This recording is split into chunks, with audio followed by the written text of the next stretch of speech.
എല്ലാവർക്കും village beauty ചാനലിലേക്ക് സ്വാഗതം.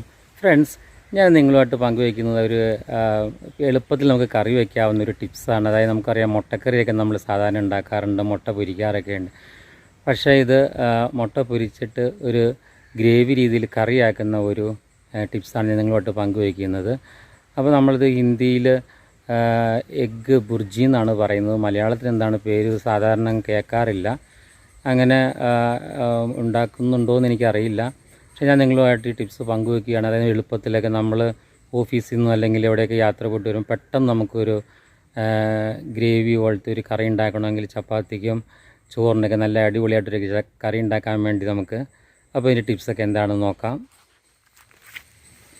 ഫ്രണ്ട്സ്, അപ്പോൾ നമ്മുടെ ഇൻഗ്രീഡിയൻസ് ഒക്കെ റെഡി ആയിട്ടുണ്ട്. അതായത് മുട്ട വേണം. എത്ര മുട്ടയാണ് നമ്മൾ എടുക്കുന്നത് അത്രയും തക്കാളിയും സവാളയും നമുക്ക് വേണം. 5 മുട്ട എടുക്കുകയാണെങ്കിൽ 5 സവാള, 5 തക്കാളി, അങ്ങനെയാണ് ഇതിൻ്റെ കണക്ക്.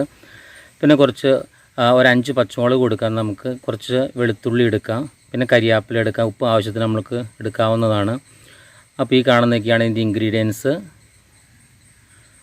അപ്പോൾ ഇങ്ങനെ ഇത് തുല്യമായിട്ട് എടുത്താലാണ് അത് നമുക്ക് കറി ഉണ്ടാക്കി വരുമ്പോൾ അത് എല്ലാം കറക്റ്റായിട്ട് നമുക്ക് ടേസ്റ്റി ആവത്തുള്ളൂ. ഫ്രണ്ട്സ്, അപ്പോൾ നമ്മൾ സവാള അരിയുമ്പോൾ ശ്രദ്ധിക്കേണ്ടതെന്ന് പറഞ്ഞാൽ സ്ക്വയറായിട്ടാണ് അരിയേണ്ടത്.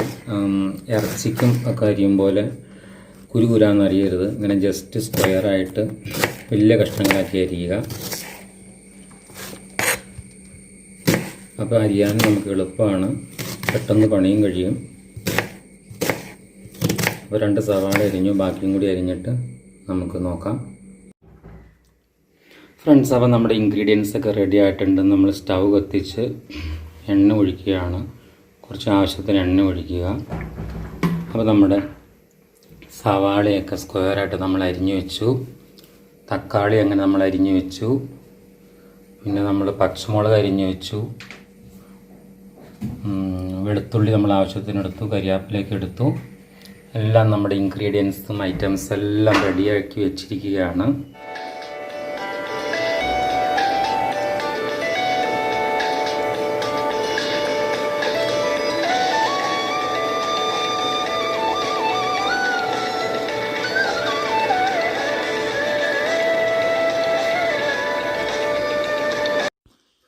ഫ്രണ്ട്സ്, അപ്പം നമ്മൾ ഇതിനകത്ത് സാധാരണ മസാലയ്ക്കൊക്കെ വഴറ്റും പോലെ തന്നെ നമ്മൾ വെളിച്ചെണ്ണ ഒഴിച്ചു. പിന്നെ നമ്മൾ വെളുത്തുള്ളി ഇട്ട് വഴറ്റി, പച്ചമുളക് ഇട്ട് വഴറ്റി, പിന്നെ കരിയാപ്പില ഇട്ടു. പിന്നെ നമ്മളിങ്ങനെ ചതുരത്തിൽ അല്ലെങ്കിൽ സ്ക്വയറൊക്കെ ആയിട്ട് അരിഞ്ഞു വെച്ചിരിക്കുന്ന നമ്മുടെ സവാള കുറച്ചങ്ങ് ഇട്ട് കൊടുക്കുക. പാത്രത്തിൽ നിന്ന് വെളിയിൽ പോകാണ്ടൊക്കെ ആവശ്യത്തിന് നമ്മൾ നന്നായിട്ട് അങ്ങനെ ഇട്ട് കൊടുത്ത് ഫ്ലെയിമൊക്കെ കുറച്ച് വെച്ചിട്ട് നമ്മളിങ്ങനെ ഇടയ്ക്കിടയ്ക്ക് ഇങ്ങനെ ഇളക്കി കൊടുക്കുക. അപ്പം നമ്മൾ ഇറച്ചിക്കൊക്കെ ഉപയോഗിക്കും പോലെ, അല്ലെങ്കിൽ ഇറച്ചിക്ക് വേണ്ടി നമ്മൾ മസാല ഉണ്ടാക്കും പോലെ, സവാള വഴറ്റിയെടുക്കും പോലെ തന്നെയാണിത്. അന്നേരം നമ്മൾ വെള്ളമൊന്നും യൂസ് ചെയ്യുന്നില്ലല്ലോ. ആവശ്യത്തിന് വെളിച്ചെണ്ണ അല്ലെങ്കിൽ പാം ഓയിൽ എന്താണോ, സൺഫ്ലവർ ഓയിലോ, നമ്മുടെ ഇഷ്ടം, നമ്മുടെ ചോയ്സ് എന്താണോ അതാണ് നമ്മൾ ഉപയോഗിക്കാറ്. അത് ഉപയോഗിച്ച് സവാള നന്നായിട്ട് വഴറ്റിയെടുക്കുക. അപ്പോൾ നമ്മൾ ചെയ്യും പോലെ തന്നെ ഇടയ്ക്ക് ഇച്ചിരി ഉപ്പും കൂടി ഇട്ട് കൊടുക്കുകയാണെങ്കിൽ പെട്ടെന്ന് നന്നായിട്ട് വഴന്ന് കിട്ടും. ഇടയ്ക്കിടയ്ക്ക് ഇളക്കി കൊടുക്കുക, കരി അടി പിടിക്കാതിരിക്കാനായിട്ട്. അപ്പോൾ ആവശ്യത്തിന് ഇളക്കി നന്നായിട്ട് വഴറ്റി കഴിയുമ്പോഴാണ് നമ്മളതിലേക്ക് പിന്നെ നമുക്ക് അടുത്ത് എന്താണ് ചെയ്യേണ്ടതെന്ന് നോക്കാം. ഫ്രണ്ട്സ്, അപ്പം നമ്മുടെ സവാള ഏകദേശം നന്നായിട്ട്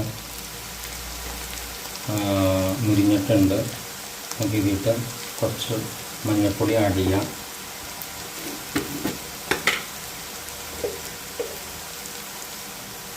ഒന്നര സ്പൂൺ മുളക് പൊടി ആഡ് ചെയ്യാം.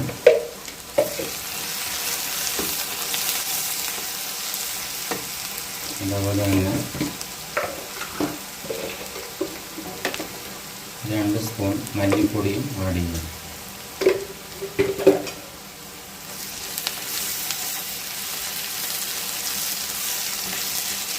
ഇതുകൂടി ഒന്ന് മുരിയാനായിട്ട് അനുവദിക്കുക. അതുപോലെ തന്നെ മെയിനായിട്ട് നമ്മൾ മുട്ടയാണ് ഉണ്ടാക്കുന്നത്. അപ്പം ചിക്കൻ മസാല കൂടി ആഡ് ചെയ്യാനായിട്ട് ഓർക്കണം. 2 സ്പൂൺ ചിക്കൻ മസാലയും കൂടി ആഡ് ചെയ്യും. അപ്പോൾ എല്ലാം കൂടി നന്നായിട്ട് മുരിയാനായിട്ട് കുറച്ച് വെയിറ്റ് ചെയ്യുക. അപ്പോൾ ഇതിൽ എണ്ണ ഉള്ളതുകൊണ്ട് ആ എണ്ണയും കൊണ്ട് തന്നെ അങ്ങ് മുരിഞ്ഞോളും. 2-3 മിനിറ്റ് ഇളക്കുമ്പോൾ നന്നായിട്ട് മുരിയും. പ്രത്യേകം വെള്ളമൊന്നും നമ്മൾ തുടക്കത്തിൽ ഒരു തുള്ളി പോലും വെള്ളം ഒഴിക്കരുത്. എല്ലാം നമ്മൾ എണ്ണയിലാണ് മുരിച്ച് വെക്കുന്നത്.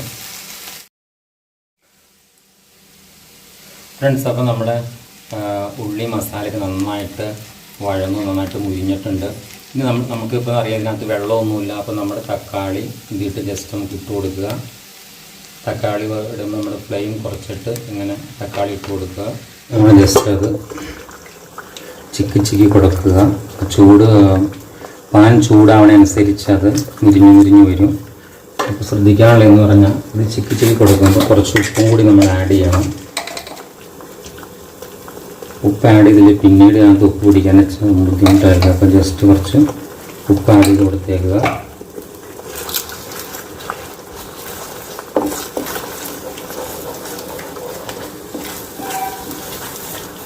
ഒരു 5-6 മിനിറ്റ് കൊണ്ട് മുട്ട നന്നായിട്ട് മുരിഞ്ഞു വരും. ഫ്രണ്ട്സ്, അപ്പോൾ നമ്മുടെ മുട്ട ഏകദേശം ഡ്രൈ ആയിട്ടുണ്ട്. മുട്ടയുടെ വെള്ളമൊക്കെ പറ്റി നമുക്കിങ്ങനെ ഇടയ്ക്ക് ചിക്കി കൊടുക്കാം.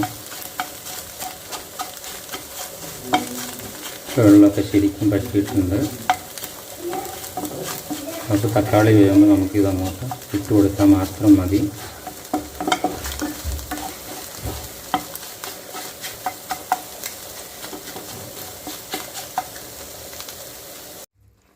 ഫ്രണ്ട്സ്, അപ്പോൾ നമ്മുടെ തക്കാളി ഇപ്പോൾ കണ്ടാൽ മനസ്സിലാവും നന്നായിട്ട് വെന്തിട്ടുണ്ട്.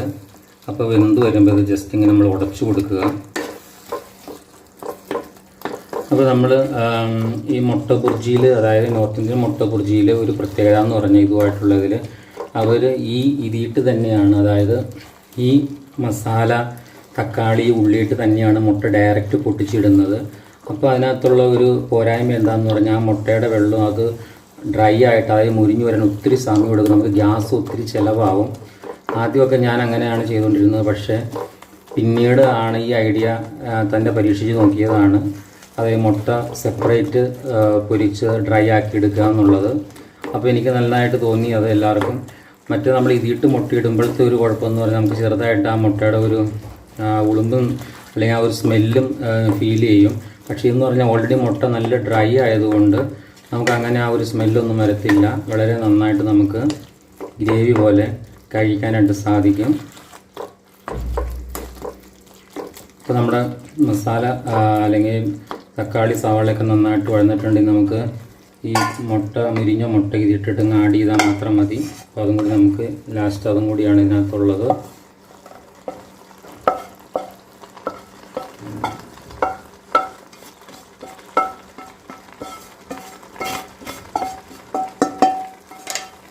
അപ്പോൾ നമ്മൾ മുട്ട ആഡ് ചെയ്ത് ഫ്ലെയിമൊക്കെ കുറച്ചാണ് വെച്ചിരിക്കുന്നത്. അപ്പോൾ നമുക്ക് കണ്ടാൽ നമ്മൾ ആദ്യം മുട്ട ഇങ്ങനെ ഡ്രൈ ആക്കി എടുത്തത് കൊണ്ട് നല്ല സെപ്പറേറ്റ് ആയിട്ട് ഈ മുട്ട കിടക്കുന്നുണ്ട്. അല്ലെങ്കിൽ ഏകദേശം ഒരു കുഴഞ്ഞൊക്കെയാണ് അത് കിടക്കാറ് സെപ്പറേറ്റ് വേവിച്ചില്ലെങ്കിൽ.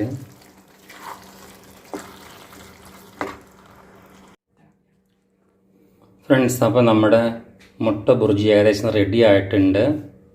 നമുക്ക് കണ്ടാൽ അറിയാം നല്ല ഭംഗിയാണ് കാണാനായിട്ട്. വെള്ളം ഇതിനകത്ത് ഒട്ടും ഒഴിച്ചിട്ടില്ല. നമ്മളിതിൽ വെള്ളം ഒട്ടും ഒഴിക്കാൻ പാടില്ല. ഡ്രൈ ഗ്രേവി ആയിട്ടുള്ള ഒരു കറിയാണ്. ചപ്പാത്തിക്കും ചോറിനും മറ്റും കഴിക്കാനായിട്ട്. അപ്പോൾ നമുക്കൊരു പ്ലേറ്റ് ഇട്ടിട്ട് നോക്കാം ഇത്.